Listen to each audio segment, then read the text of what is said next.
And then, of course, they left out a chunk south of that area called Douglaston Hill, and we fought to get that included, and that was not easy.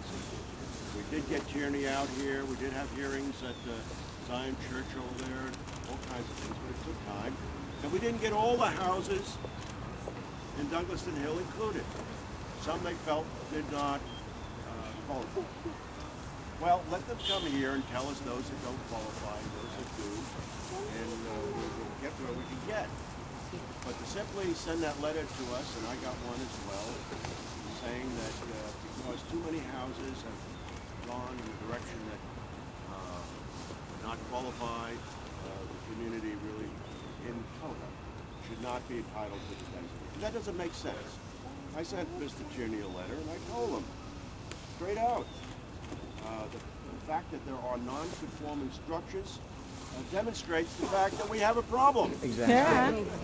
You know, you can't prove a negative with a negative. That's what he's trying to do. We have a problem, and we want to stop it where it is. And your help is needed to do that. Now, my next step, and it's going to happen next week, is to talk to the mayor. He probably doesn't have the foggiest idea about it. I bet he doesn't. Yeah, I probably. don't say that critically, but he probably is unaware of this particular effort in this particular community. And we will be talking to him directly about why he should urge his appointee, Mr. Tierney, to take another look at it, as I've asked him to do in this letter, revisit the entire issue and come to a different conclusion. But we have to stay together and keep fighting, get these petitions, these lovely signs that have been put everywhere, and get everybody psyched into the whole issue. If we work together, stay together, fight this battle, we'll win. Thank you very, very much.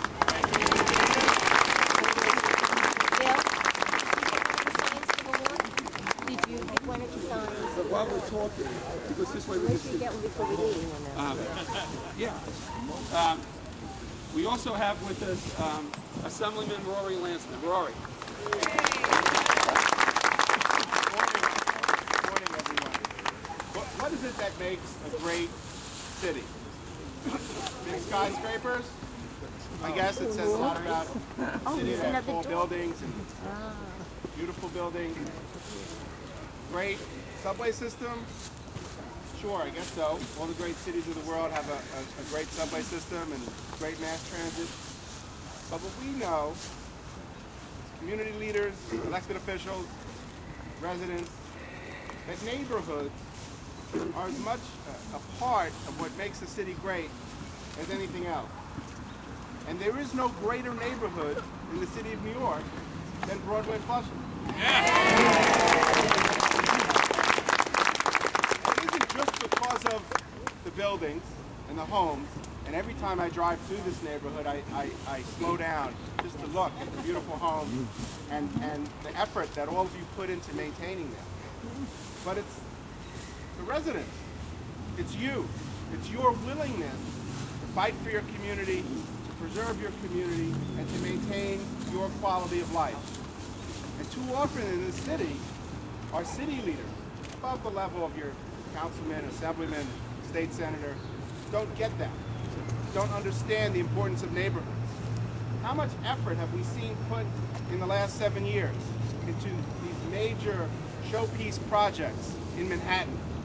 We're building stadiums all over the place, but we can't find room in the city of New York to preserve a neighborhood like Broadway-Flushing. For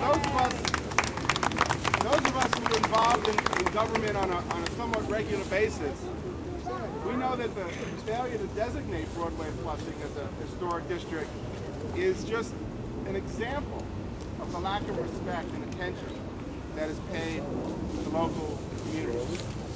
But as Tony said, as Senator Padovan said, the fight is not over. This is an election year. I assume at some point the mayor is going to come to this neighborhood, tell you all the wonderful things that he's done for the city of New York. Maybe he has, maybe he hasn't. But we are going to make sure that he knows that if he wants to even start a conversation with this community about whether he should get another 4 years, he needs to start recognizing what's important to us and that's the historic character of our neighborhood.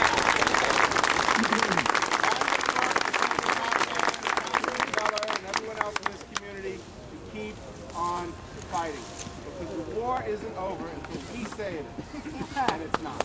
Okay.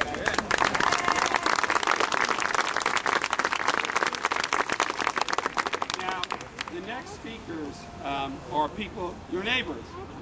It's the Broadway-Flushing Homeowners Association, who have kept this neighborhood fighting the way it is for decades.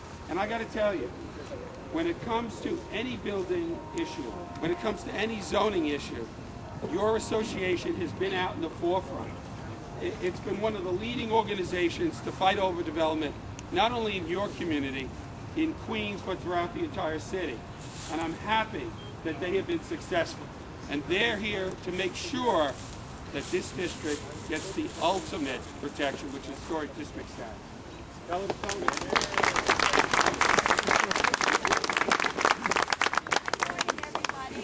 Thank you, Councilman Avella, for helping us arrange this. Thank you so much. And all our other letterbuds from council, and especially thank you to all of you who got up an hour early. Speak up, Sandy. Louder, Who got up early? An hour earlier this morning to be here. We really appreciate it. We cannot do this without your help. About 2.5 years ago, Mary Beth Betts from the Landmarks Commission came and toured our area. At that time, she found that it was worthy of designation. Now, along with that, we also have the state and federal government saying that we are worthy of designation. What is wrong with the city of New York? Why can't they see this? That's, yeah, brain dead? Okay. Yeah. Common sense. And we really must fight for this. Granted, we have had a few tear downs, but 90% of the community is still intact. And we must keep it that way. And the longer this takes to be done, we may lose other homes. So the city has to wake up, and they have to help